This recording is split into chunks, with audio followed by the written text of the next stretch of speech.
All right, got a full plate here for you guys today.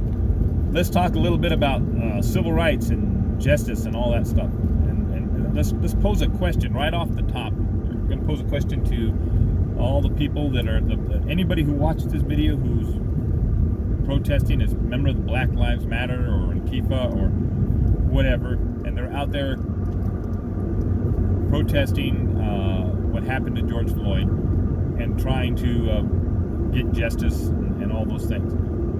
I need them to answer a question for me. I need them to educate me, make me understand, because I'm having a really hard time with this. And it might be because I'm just, I'm not a young man anymore, and I don't think the same way. And it might be because since I'm older and I was educated in a school system that actually taught what actually happened in history, maybe that has something to do with it. And we're going to cover all that. But let's just start with the question. The question is, what are we trying to accomplish? I honestly want someone to tell me what we're trying to accomplish with protesting over the George Floyd incident, because that video came out.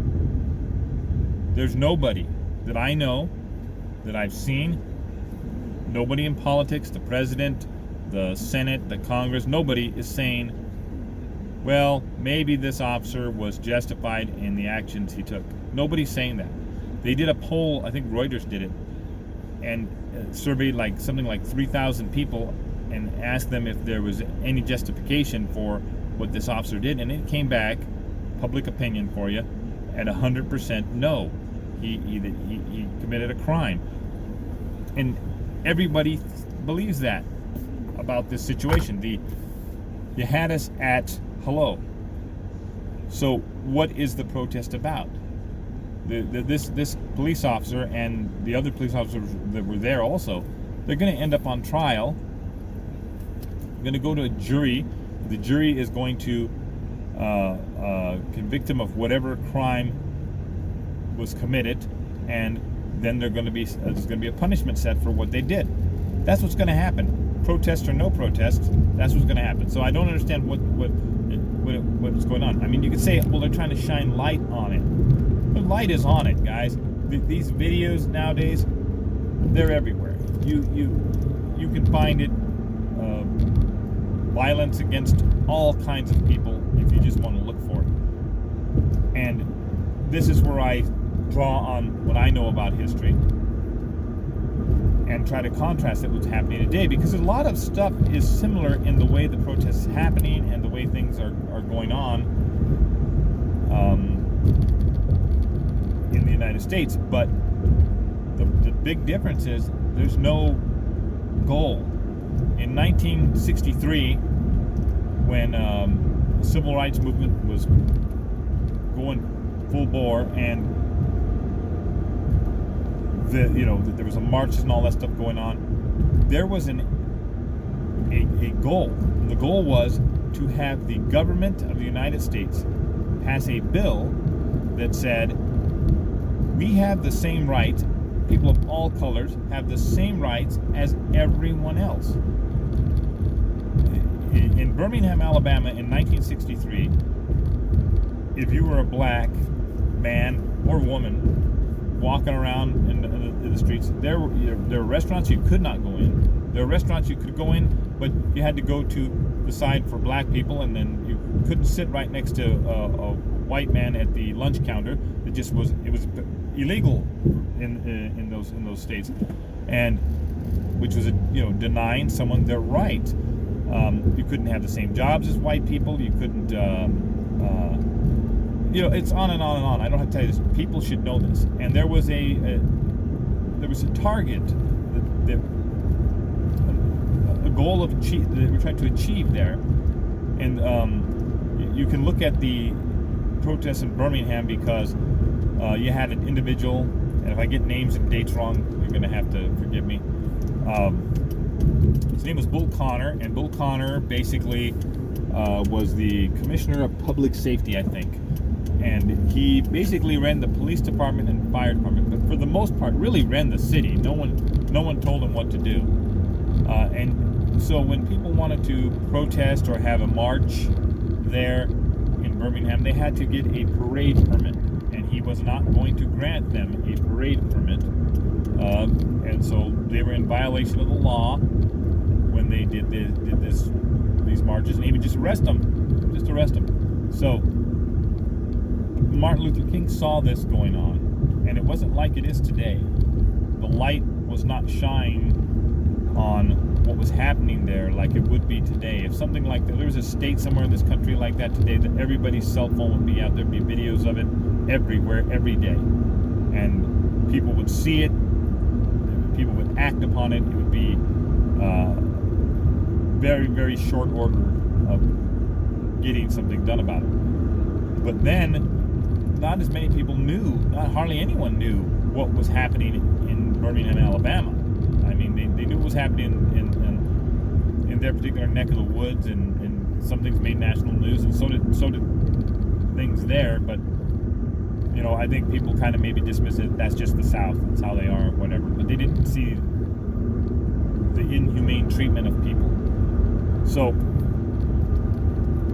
Martin Luther King saw this, and he said, let's march in Birmingham, because he knew if he did that, there was going to be a conflict, that Bull Connor there would you know, use whatever force he had to use to stop this march. And it's exactly what happened. That you had police dogs biting people, you had children, I'm talking about children under the age of 12, arrested, and the jails filled to capacity with black people. Fire hoses, people lost eyes with that, and rubber bullets, chokeholds were the absolute norm. A lot of people died during those protests, and the national news media was there to you know, basically let everyone know what was happening, because the rest of the country did not think that way. At least not in the vast majority didn't. So this is what led to the Civil Rights Act being passed. And you have to look at it how it is for a black man in the United States today compared to what it was like for a black man in the United States in Birmingham, Alabama in 1963. Even before that, through the 50s, if you were a black man in Birmingham, Alabama, and you were driving your car around the streets of Birmingham, Alabama at midnight, you will probably get stopped by a police officer. You might get stopped by a group of guys that just happen to be out, white guys happen to be out, because you were not allowed to do that. It wasn't a law necessarily that was written, but it was just, they didn't let that happen. Because if you were a black man out that time of night, you're obviously up to no good, and you had to be stopped. You had to take care of it. So that was the way they thought. So you were at risk. You might be killed. It happened. People were killed just randomly, you know, because they were black. There were people, you know, young girl was raped. There was just so many things that happened because they did not treat these individuals as just human beings. That isn't the case anymore. It just isn't. You may have racists out there, but they're few and far between. I tell you right now, where there is no the Ku Klux Klan does not exist in this country like it did in the 60s. So you have that. You do have racist people, but they're not in government. Nobody in government thinks that this George Floyd incident was justified. Nobody does. And if anyone had a racist bone in their body and decided that they were going to let it out for everyone to see, even a little bit, and they were in government, they would not last in government.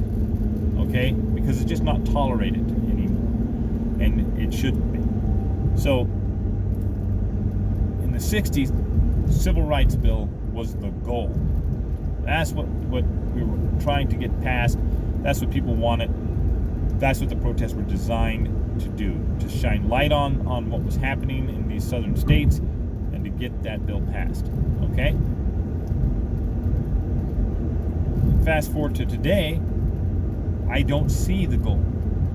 Okay? What more civil rights does a minority of any kind need in this country, other than they have the right to everything that a white person has, and they have the right to pursue happiness and every right that anyone else has.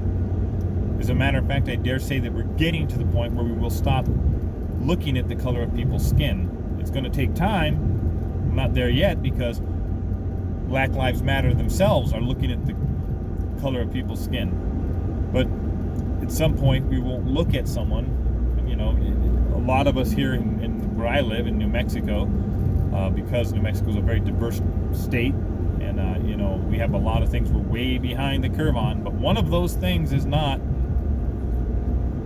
racism, because most of the people here just get along with whoever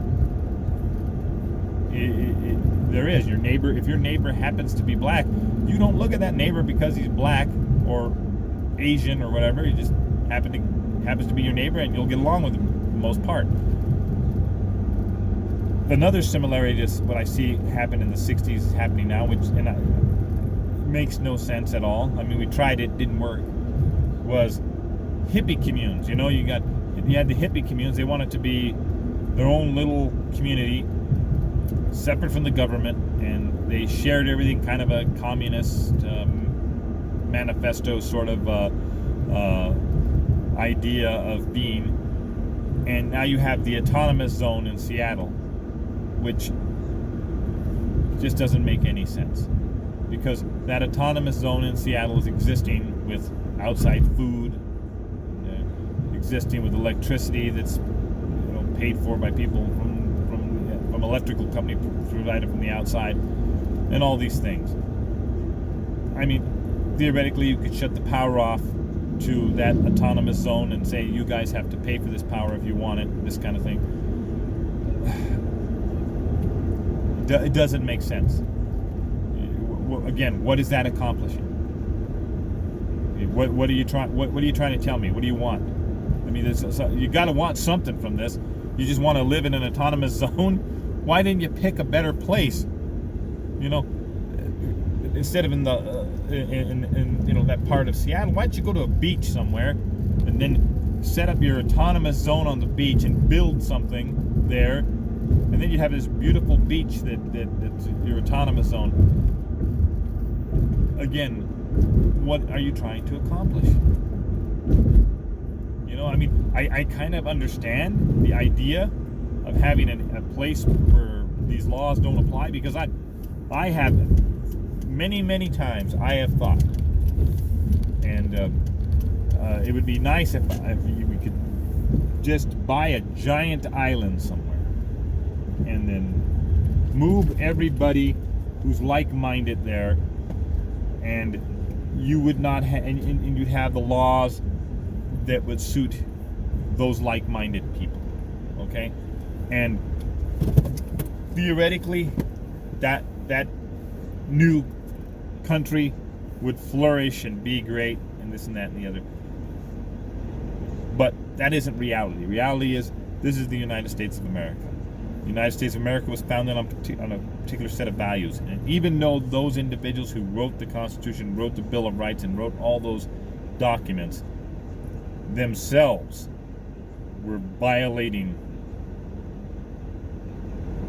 their own laws, in that some of them owned slaves and all these kinds of things, they had the foresight to say that this is how it should be. And you can take those documents and apply them today, and they are not racist. They're saying everyone has the same rights. So this is where we are, folks. If we're going to do something, let's do something that accomplishes something. Let's try to fix a problem instead of protest the killing of a man that everyone thinks is wrong. And furthermore, if you wanted to do peaceful marches and candlelight vigils to remember the man, more power to you. It's the violent element of it, the wrecking of people's property, the buildings and stuff like that, as if you're trying to get them to hear what you're saying. Who doesn't hear what you're saying? Everybody knows it. I'm just a guy in Albuquerque, New Mexico. making a video about all of this stuff. I know what you're saying, and I guarantee you, everybody across this country, down to the youngest child, understands what you're saying. And if anyone is not educated to what happened, as soon as they are and they hear exactly what happened, they're going to be on your side. So what are we trying to accomplish? That's all I have. I hope that everyone's having a good weekend. We will talk to you another time.